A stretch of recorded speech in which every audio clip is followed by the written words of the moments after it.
Good morning and welcome back to the One Celtic Fans View this fine Saturday morning. Game day. Celtic aren't kicking off till later this afternoon, but we've got lots to get through today. We've got John Barnes. We've got why Mika Biereth's phone exploded. We've got the Celtic squad and the disappointing part about the UEFA squad. And we've got some transfer news and Chris Sutton also complaining this morning. All on the One Celtic Fans View, and thank you to everyone who has subscribed to the channel over the last couple of days. It's been absolutely phenomenal, and we have surpassed the target that we'd set just a few days ago. Onwards and upwards to the next one, as they say. First of all, good morning to everyone in the chat. It's good to see you all in there this morning. I hope you're all fine. Let me just get this one page open. Right, I'm going to start off with John Barnes this morning. John Barnes has been having a dig at Celtic. The man who has never been in football management since, has never done anything in the game, but John Barnes has sneaked back into the media, and John Barnes says that Celtic have fallen behind Bournemouth in the football pecking order. But then he goes on to just make an arse of himself, really. And it's crazy because the Scottish Daily Express says an exclusive from the former Parkhead gaffer. Never call him that. He was never a gaffer at Celtic Park. He was the most useless manager ever, and he threw down the race card to make it out that that's why he was kicked out. He was kicked out because he was shite as a manager. He's tried to dismiss Celtic. The former, I'm not even going to call him that. He says that his former club has fallen behind the likes of Minnows, Bournemouth, in the football pecking order. The Liverpool and England legend delivered a harsh verdict on Celtic placing the game. And then he goes on to say, he criticises himself, Celtic, but are probably the better team at the moment. Well, make up your mind, you dauber. Are Bournemouth better than Celtic? But then you've just went on to say that Celtic are better than Bournemouth. That's all the time that you're getting. John Barnes is a plonker. He was a plonker 26 years ago, and he's a plonker now. And he's just trying to get his name on the media off the back of Celtic all these years later. Talking about someone that's trying to make himself stay in the media, and Chris Sutton, we'll get on to him. Legend of a player, no Celtic inside out, but he's criticised Celtic for selling Arne Engels. Now, Martin O'Neill did say that Engels wanted away after seeing Alistair Johnston get injured, and that scuppered his chances of a move in this window. Arne Engels didn't want that, so Arne Engels pushed for the deal to go through. The player is quite within the right to push for that. Listen, Chris Sutton was a fantastic striker at Blackburn. Chris Sutton went to Chelsea and he was shite. Let's not forget that, Chris. You can run off the back of your Celtic career all you want, but let's remember, Chris, you were absolutely shocking down at Chelsea. They wanted rid of you quick as anything. They took a hit on you. So let's not, I mean, it's all fine being a fantastic player, but let's not criticise a player who wants a move away. You know, you wanted to move away from Blackburn to go to the big Chelsea. And how did that work out for you, Chris? Anyway, he says on Twitter this morning, my record sport, that's enough to just go cancel Chris altogether. The fact he's even talking about the Daily Record. My thoughts on selling Arne Engels, Celtic legs, drive in midfield. Isn't that been condescending to Mika Biereth? Isn't that, Hassan's came in. We've got other players that have came in that could be better than Arne Engels, Chris. You don't know that Arne Engels is better than these two players. These two players could be an absolute steal. And I think you're being a little bit disrespectful to Mika Biereth, to be honest. He's not the replacement for Arne Engels. Martin O'Neill has said that. But you're kind of dismissing Mika Biereth before he's even played his first game for Celtic. And no doubt that you'll play the clown part on television, and you'll have your wee spat with Chris Boyd, and you're the puppets for mainstream media, the pair of yous, and it's all good because you'll have a little bit laugh at Rangers. But anyway, I think you're being disrespectful, Chris, to the players that are coming in, and Arne Engels wanted away. He said, if West Ham wanted him that badly, they'd have waited. It's a huge gamble by Celtic. Your thoughts? he says on Twitter. And then the thoughts, Engels wanted to go. Say no, and we've got to swing with the lead performance out of Dundee that we've got on. Time is not good, but we move on. And then Colin Rogers says, season-defining matches, Maribor, Malmo, AEK, Cluj, Ferencváros, Carrot, but no, this is the Celtic way. What has failed is not our structure or model, but the one man's desire for self-preservation and get rid of Dermot Desmond. Martin O'Neill said Stuart, he would not want to risk injury, so Celtic wouldn't get 100% out of him. So the timing doesn't really matter. Exactly. Look at the way that Dyson Maeda played at the beginning of the last season. Didn't care. Wasn't interested one bit. We kept Dyson Maeda because we could not get a replacement. Dyson wasn't interested the first half of the season. Dyson turned up with 7 games to go because he didn't want to leave a loser. And he thought, fuck, I can win us the title here. Fair play to Dyson, he did that. But let's not forget that Dyson was absolutely shocking. Rio Hatate, at this point of the season, the first quarter of the season last year, when I'm doing watch-alongs, everyone on the comment section are saying, get Rio Hatate out the bloody door. Arne Engels wasn't much better. But the next one was the best one. Well done, Chris, says Craig Woodburn. You sucked West Ham into buying a pretty average SPFL player for big money for your beloved Celtic. Job done. Same with Matt O'Reilly when he went to Brighton, who I said was pretty average too. How did that turn out? Question mark. No response from Chris Sutton this morning. And there you go, you can see the way that the comments are going. But if Engels had to wait until after the qualifiers, why bother playing him? We saw what happened with Alistair Johnson, and that scuppered his move to Everton. So he wouldn't be going in for tackles. He would be half-hearted to protect himself, doing the same thing. It was the right time to let the kid go, says Yogi the Tim. I'm kind of with it. I think that, having seen Alistair Johnson getting injured, and Alistair Johnson, you got to remember, Alistair Johnson asked to go to Everton. He said he wanted to go. He told Martin O'Neill that he wanted to go to Everton. We know what Chris is doing, and he's just playing the mainstream media puppet part. And fair play to him. He gets paid by the Daily Record. That's all we need to say.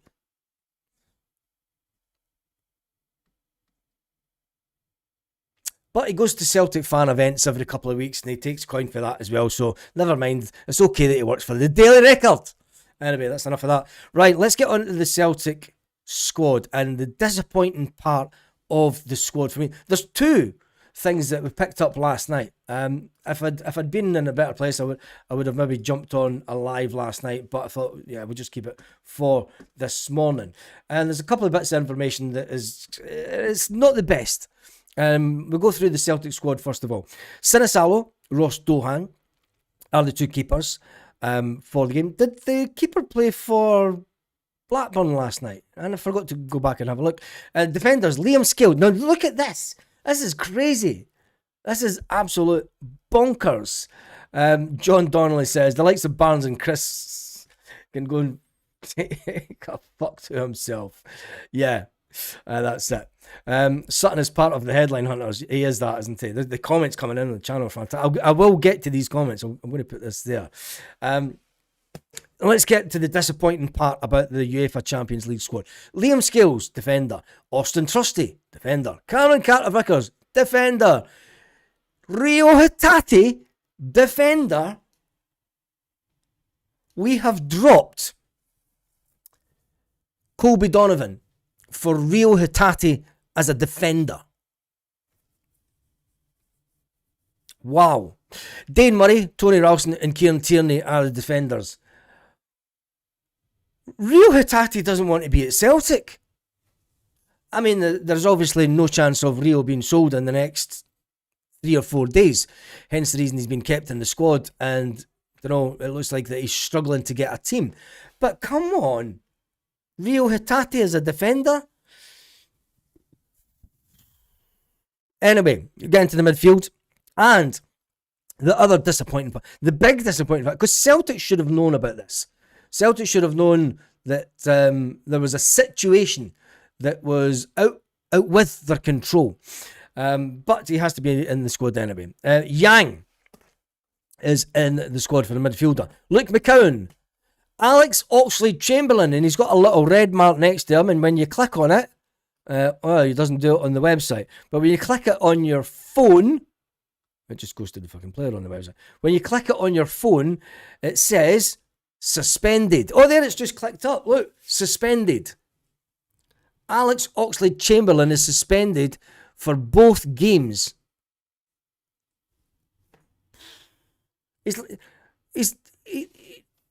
Surely he doesn't even travel with the squad.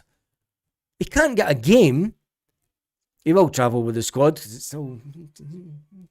Anyway, Alex Oxlade-Chamberlain cannot play any part of the upcoming Champions League qualifier games because of a suspension that carries over from last season when he wasn't at Celtic.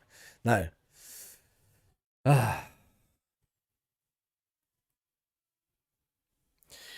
Mika Biereth is in the squad. Arne Engels is in the squad. Surely Celtic must have known that deal was going to go through. And but will that allow Celtic to maybe bring in 3 players before Wednesday night? Will anything happen? Arne Engels is in the squad, but he's gone. Callum McGregor. James Forrest, aged 35. Some say that the living legend is actually 355-year-old, and he's an enigma. James Forrest, who will still be pulling on the Celtic strip. I hope James Forrest is the new Danny McGrain of Celtic. You know, who's always in the background. He's always kicking about the training centre and stuff, and he's just always there. And I hope that Celtic never ever get rid of James Forrest when he hangs up his boots at the end of this year, because Danny McGrain was always there. Danny McGrain was always, he was always in some of the coaching staff stuff. And James Forrest deserves to just be at Celtic. He just needs a job. Anything. Just give him a job for life. I don't know. It's just like, Jamesy, you've got a job for life. You're like Trigger. You know, you're like you're the Trigger of Celtic. Although you'll not have it'll not be it'll not be the same Rangers with 12 shafts and 25 heads, but he will be always there, just kicking about, and I think that's be fantastic. And it's great that James Forrest is in this squad. And I'm just wondering why there's folk walking about in their jammies, but never mind. Benji Negrin's in the squad. Kasper! Mikael Ange Balak-Wisha is in the squad. But there's news concerning Mikael Ange Balak-Wisha. And this is where it gets really strange from Celtic. Because late last night, it came out that Mikael Ange Balak-Wisha is set to leave Celtic. He's a casualty of Martin O'Neill's tactical approach. And Monza, AC Monza, FC Basel, and SV07 Ilsburg have scouted Balak-Wisha. So the race for his signature remains wide open. It's amazing we've got all these teams looking at Balak-Wisha, but Rio Hatate, who wants away from Celtic, to nobody, is there? There's like tumbleweed. It's like, anybody wanting? Hello, anybody? Rio Hatate? Who? Rio? Nah. Right. Anyway, back to the UEFA squad, because Mikael Ange Balak-Wisha has made the squad. Emilio Duran has made the squad also. Sebastian Tenecti has made the squad. Callum Osmond, Hassan Hassan has made the squad. Johnny Kenny and Adam Montgomery has made the squad. Adam Montgomery is the stand-in for Kieran Tierney. One player that didn't make the squad and has played more games than Tony Ralston has been Colby Donovan. So Colby Donovan's been relegated, which is disappointing for that young lad. But you can understand. Or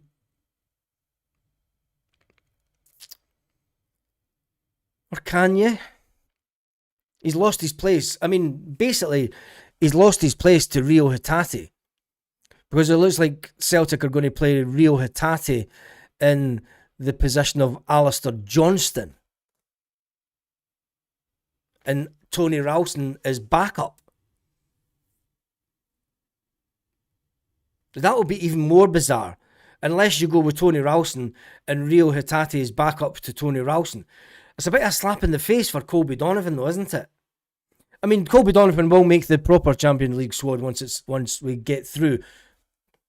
Hopefully we get through. But it is a strange one. And the disappointing fact is that Celtic should have known that Alex Oxlade-Chamberlain is suspended for the game and cannot play in either of those games. So tell me what you think about that squad. Came out late last night and Adam Montgomery makes it. I don't know how they've not got a picture of Adam Montgomery because he's been at Celtic for years. I mean, surely they could have put... It's not as if he's a new signing, is it? I mean, there's meant to be an old picture with Adam Montgomery in a Celtic strip that Celtic could have gave them. It's a bit bizarre. It seems to me as if Adam Montgomery was maybe a late last minute addition because of the severity of the injury to Alistair Johnston. I don't know. Who knows what's going on at Celtic? Anyway, I'm going to jump into some of these comments this morning because they're absolutely hilarious. The two games against Carrot, maybe I should have scored both yet. 100% spot on, nothing worse than an unhappy player. Engels is far too inconsistent. Depends on the replacement for Arnie Engels. Well, we're going to get one in, so just that was the best comment so far. Like Barnes, Chris can take a going F at himself. And then the next comment, which was equally as funny, if I could find it. Sutton is part of the headline Hunters. Yeah, so there you go. Celtic saying that they could move and then change their mind in the divisions at the club, affecting Dyson negativity. It's understandable, Raz. If he was left, he left a hero. That's what matters. Do you think that Dyson left a hero? Do you think? Yeah, I probably think he did. Rio Hatate isn't getting reinvented into anything. Donovan's in the B list as he's a homegrown. So deformed in the squad. It's weird that he's in the B list, considering that Celtic see him as a first team player. Do you know Adam Montgomery getting into the squad before Colby Donovan? Colby Donovan's been nowhere near Celtic for years. Sorry, Adam Montgomery, but Colby Donovan's been playing in and around the squads. So it's weird. If anything, it just shows you how bad the squad is when Adam Montgomery gets in and Colby Donovan. But then there's I do feel for Colby because I think that this would be the one. He thought in the summer. He thought in the summer that this was going to be the big year for him and he's going to get into the main squad for the Europa. But it is what it is, isn't it? Anyway, we've kind of exploded through everything. Mika Biereth says that my phone exploded after Celtic transfer talks were late, but the 3-week delay was worth the wait. The German midfielder said he's over the moon to be in the Montgomery's over 21. Before I say, so is Colby Donovan.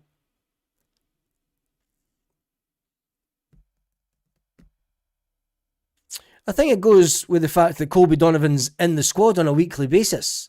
I mean, how's it hard not to understand? Donovan has been in the squad on a weekly basis. Montgomery hasn't. Montgomery looked woeful during pre-season. Colby Donovan didn't.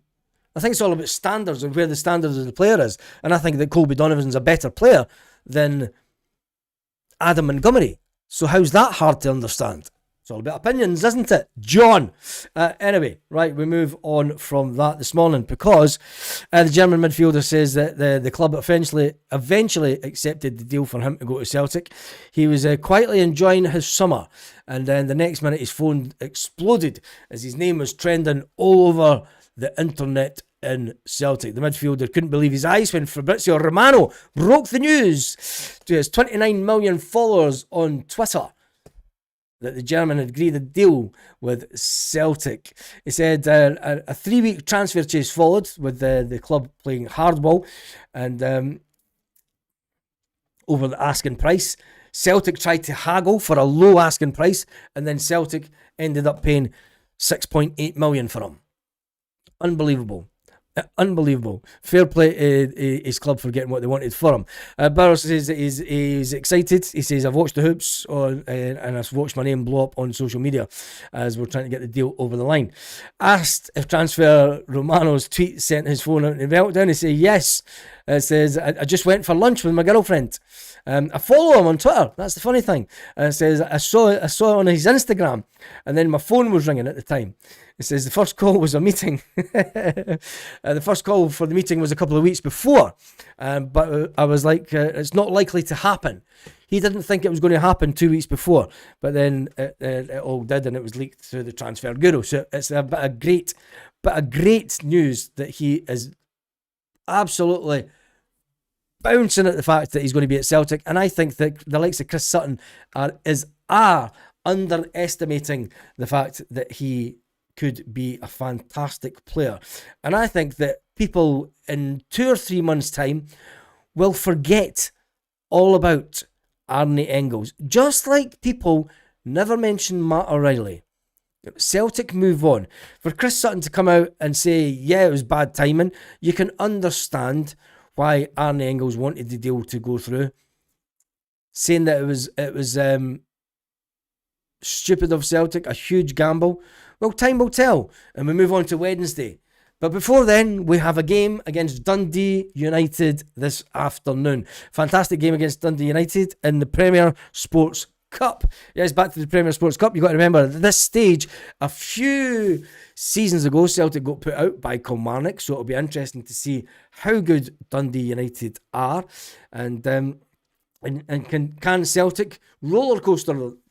Do we rest any players for this game, or do we go with the pretty much the squad that is going to play on Wednesday night at Celtic Park? Martin O'Neill's got a big decision to make this afternoon.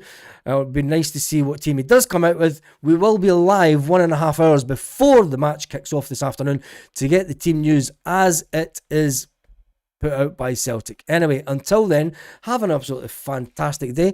We had an earthquake last night, and we had thunder and lightning storms from 1 o'clock this morning until around about 8 this morning. It's a fantastic day. But the good thing is the humidity has gone, and it's nice and fresh outside. Hope you have a fantastic day wherever you are, and I shall see you later on.